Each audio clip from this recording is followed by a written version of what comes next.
Kisah Syekh Abdul Qadir Al-Jailani saat dikagumi oleh setan. Seperti yang telah diketahui bersama bahwa Syekh Abdul Qadir Al-Jailani mendapatkan gelar Raja para Wali dengan sikap tunduk dan rendah diri.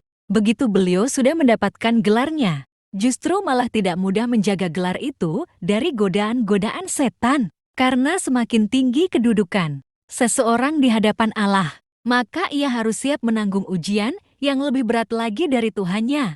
Setan terus menggoda manusia dan para kekasih Allah hingga hari kiamat agar terjerumus dalam api neraka. Tak terkecuali Syekh Abdul Qadir Al-Jailani. Dalam satu kisah, ketika Syekh Abdul Qadir Al-Jailani lagi menyendiri, beliau dikagetkan dengan datangnya sebuah cahaya besar yang memenuhi penjuru langit. Lalu bayangan itu datang dan memanggil beliau, "Wahai Abdul Qadir, aku ini Tuhanmu.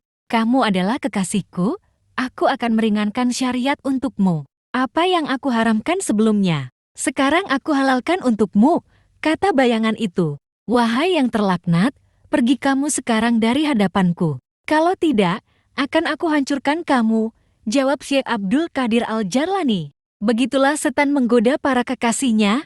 Ia mengaku dirinya sebagai Tuhan, agar Syekh Abdul Qadir Al-Jailani percaya dan mengikuti perintahnya. Namun, Allah tidak akan membiarkan kekasihnya terjerumus ke dalam jalan yang salah. Setan diberikan kebebasan oleh Allah untuk menggoda manusia sebagai manifestasi keadilan kepada seluruh makhluknya. Sesaat setelah kejadian dialog tersebut, tiba-tiba cahaya itu padam dan sedikit demi sedikit hilang dari pandangan Syekh Abdul Qadir Al-Jailani. Beliau terus menyendiri menikmati keindahan alam sebagai bukti kebesaran Allah. Tak lama kemudian, bayangan yang tadi menghilang kembali memanggil Syekh Abdul Qadir Al-Jailani dalam wujud kabut dan berkata, "Kamu selamat dari godaanku wahai Abdul Qadir karena dua alasan. Pertama, karena ilmumu fikih yang telah melekat dalam jiwamu. Engkau mampu membedakan mana yang hak benar dan mana yang batil salah. Kedua, karena kondisi spiritualmu dan ibadahmu. Allah membukakan hatimu dan membimbingmu menuju jalan yang benar." Tegas kabut tersebut, "Apa yang aku miliki saat ini, semuanya hanya milik Sang Pencipta. Aku selamat darimu berkat Tuhanku," jelas Syekh Abdul Qadir Al-Jailani. "Perlu kamu ketahui Abdul Qadir, aku telah menyesatkan sebanyak 70 orang ahli ibadah dengan cara seperti ini. Dan hanya kamu yang selamat. Dari mana kamu tahu bahwa aku ini setan?" Tanya kabut itu. "Semua karena fadilah Allah. Aku diberi petunjuk olehnya melalui perkataanmu. Apa yang aku haramkan sebelumnya, sekarang aku halalkan untukmu. Dan saat itu, aku yakin kamu adalah setan. Karena kalau memang Allah ingin menghapus syariatnya, tentulah orang yang pertama kali akan terlepas dari syariatnya adalah para nabi.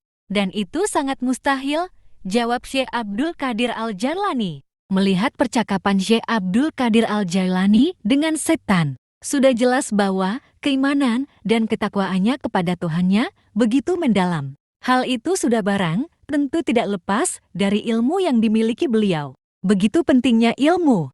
Tak heran jika Rasulullah selalu memohon tambahan ilmu kepadanya. Dan katakanlah Muhammad, "Ya Tuhanku, tambahkanlah aku ilmu pengetahuan." Ada hikmah menarik dari kisah di atas bahwa kita harus selalu menimba ilmu. Karena dengan ilmu itu, kita akan selamat dari godaan setan. Perlu diingat bahwa setan tidak akan pernah berhenti menggoda manusia hingga kiamat. Sebagai manusia yang tidak lepas dari salah dan keliru, sudah sepatutnya terus belajar menempa diri dengan ilmu Allah. Sudah banyak di dalam hadis maupun Al-Quran penjelasan akan pentingnya mencari ilmu. Salah satu perbedaan antara manusia dengan yang lain adalah aspek akal. Dengan kelebihan itu, manusia dapat menerima ilmu. Sebagaimana Allah mengajarkan Nabi Adam akan nama-nama benda yang ada di muka bumi ini. Dalam surat Al-Baqarah ayat 31, Allah SWT berfirman, "Dan Dia ajarkan kepada Adam nama-nama benda semuanya, kemudian Dia perlihatkan kepada para malaikat seraya berfirman, 'Sebutkan kepadaku nama semua benda ini jika kamu yang benar.'"